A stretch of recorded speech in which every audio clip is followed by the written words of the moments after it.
ونصلي على رسوله الكريم أما بعد فقد قال الله تعالى في القرآن المجيد والفرقان الحميد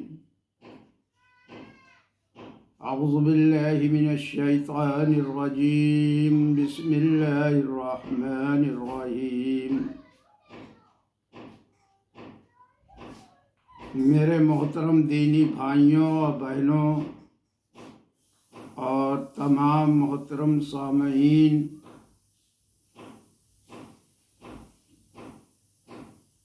آج ہم آپ کو آج کی بات کا میرا عنوان ہے تبلیغ جماعت کی حقیقت۔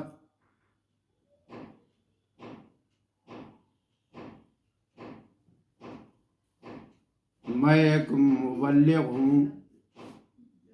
مبلغ کے معنی تبلیغ کرنے والا، اور تبلیغ کے معنی پہنچانے والا شریعت کو لوگوں تک۔ میں کوئی مقرر نہیں، تقریر کرنے والے کو میں تقریر والا نہیں ہوں۔ میں جو کچھ بولوں گا اور بولتا ہوں اس کی سند رکھتا ہوں، قرآن و حدیث پر انگلی رکھ کے بیان کرتا ہوں۔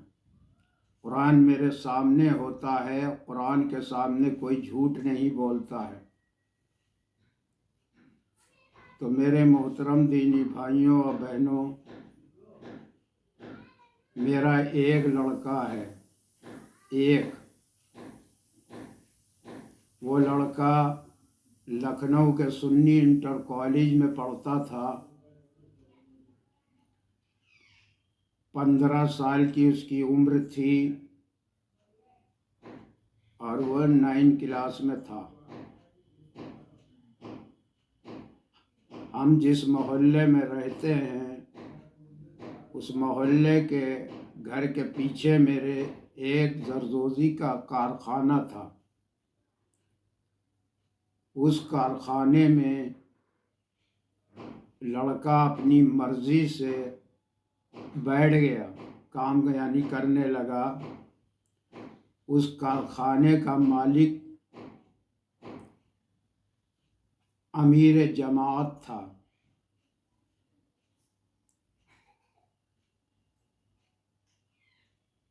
تو ہمارا قصور صرف اتنا ہے کہ میں نے لڑکے کو منع نہیں کیا، یہ سوچ کے کہ یہ پڑھے گا، اسکول میں آدھا دن رہے گا اور آدھا دن یہ کام پہ بیٹھ جائے گا تو محلے کی صحبت سے بچے گا۔ ہر باپ ایسے ہی سوچے گا۔ ایسے یہ سلسلہ چلتا رہا۔ پھر ایک دن انہوں نے پڑھائی کو چھوڑ دیا اپنے مالک کے کہنے پر کہ پڑھنے سے کیا فائدہ، اور مجھ سے میرا بیٹا کہنے لگا، ابا میں 3 دن کی جماعت میں جانا چاہتا ہوں، کچھ نماز وماز سیکھ لوں۔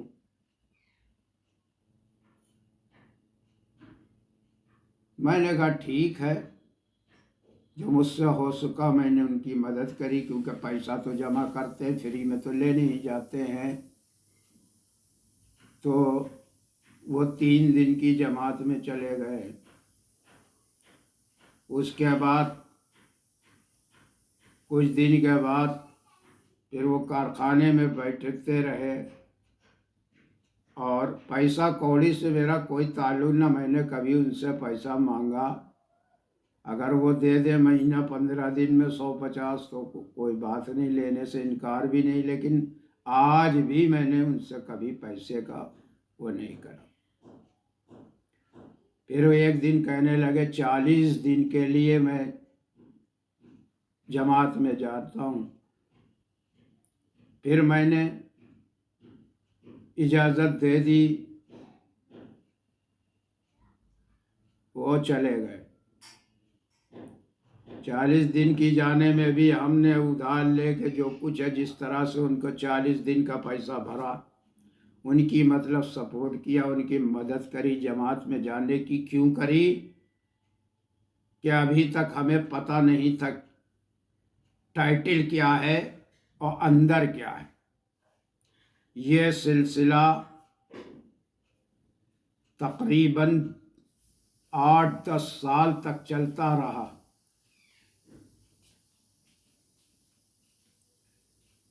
پھر ایسا وقت آیا کہ وہ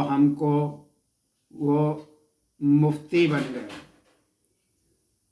وہ ہم کو دین سکھانے لگے، ہمارے گھر بھر کو دین سکھانے لگے۔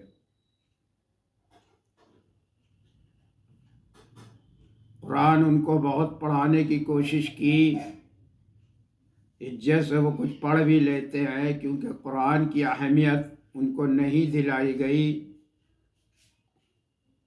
اس لیے قرآن جس چیز کی اہمیت ہی نہ کوئی دلائے تو اس کو کیا آدمی کرے گا۔ تو اتنا عرصہ جب بیت گیا تو ساری حقیقتیں کھل کے سامنے آنے لگیں۔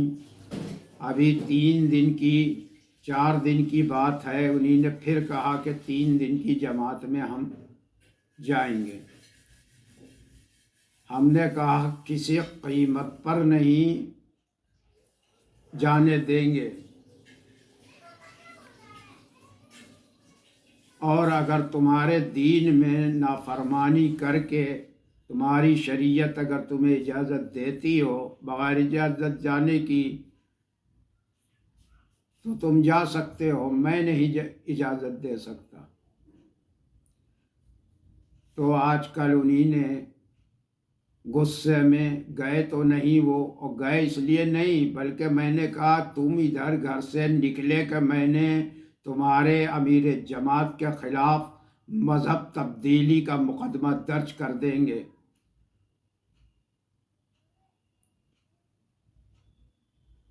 تو پتہ یہ چلا کہ زندگی کی سب سے بڑی میری غلطی تھی، بھول تھی، اور یہ غلطی اور یہ بھول صرف ہمیں سے نہیں ہوتی ہے، یہ اکثریت سے ہوتی رہتی ہے، اور بعد میں وہ روتے ہیں۔ ٹائٹل اس کا یہ ہے جماعت تبلیغ کا کہ نمازیں سکھائیں گے، وضو سکھائیں گے، سنتیں بتائیں گے، وہ کریں، لیکن حقیقت یہ ہے قرآن سے دور کریں گے۔ 3 شرطیں ہیں ان کے کیا۔ جب آدمی پرانا چلہ لگا دیتا ہے چلہ، تو یہ کہتے ہیں دنیا میں ہم تم کو کسی کی بھی بات نہیں سننا ہے، دنیا میں کسی بھی کی تقریر نہیں سننا ہے، درس قرآن میں نہیں بیٹھنا ہے، کوئی بھی دنیا کی دینی کتاب کو تم نہیں بغیر اجازت کے پڑھو گے، تم کو جو ہم دیں گے پڑھنے کے لیے وہ پڑھو گے۔ تو یہ سب دھیرے دھیرے جھوٹ چھپتا کہاں ہے۔ بڑے بڑوں کی کہیں تقریروں میں نے بیٹے سے کہا جاؤ چلے جاؤ، یہ سوچ کے کہا کہ بڑا خوش ہوگا کہ ہم بھی دین پر وہ بھی دین پر۔ اب وہ بڑی خوبصورتی سے کنی کاٹتے رہے اور ایسے ہی وقت گزرتا رہا، تب میں چونکا، تب یہ حقیقتیں ساری سامنے آئیں۔ ہمارے یہاں درس قرآن ایک جمعرات چھوڑ کے دوسری جمعرات کو ہوتا ہے، جس میں بڑی تعداد میں عورت و مرد شرکت کرتے ہیں، دور دراز سے بھی، جس میں ہر بار مولانا ہم تبدیل کر دیتے ہیں، اور جتنی گفتگو ہوتی ہے تو وہ قرآن کے معنی اور ترجمے بیان کرتے ہیں۔ تو اس میں ہمارے لڑکے کو کوئی دلچسپی نہیں ہے، نہ وہ اس میں بیٹھتا ہے، اور یہ لوگ زبان نہیں پکڑاتے، بڑی خوبصورتی سے ٹال دیتے ہیں، کام ہے، یہ ہے، وہ ہے، لیکن سچ تو سر چڑھ کے بولتا ہے، سچ سامنے آ ہی جاتا ہے وقت کے ساتھ۔ تو ان جماعتیوں نے ہمارا لڑکا ہم سے چھین لیا۔ اب ہمارے گھر میں باپ بیٹے میں جنگ چھڑی ہے۔ اتنا اچھا کام جماعت نے کرا کہ کیا سوچ کے ہم جماعت میں لڑکے کو بھیجتے رہے، اور کیا ہوا، ان کا دین الگ ہو گیا اور ان کی جو ہے راہیں الگ ہو گئیں. کوئی ان کو درس قرآن سے واسطہ نہیں، کوئی باپ کی تقریر بیانات سے کوئی واسطہ نہیں، وہ بس جماعتیوں کی اور جماعتی. اور ابھی دارالعلوم دیوبند اس سے ابھی 11 دسمبر 1921 کو جماعت تبلیغ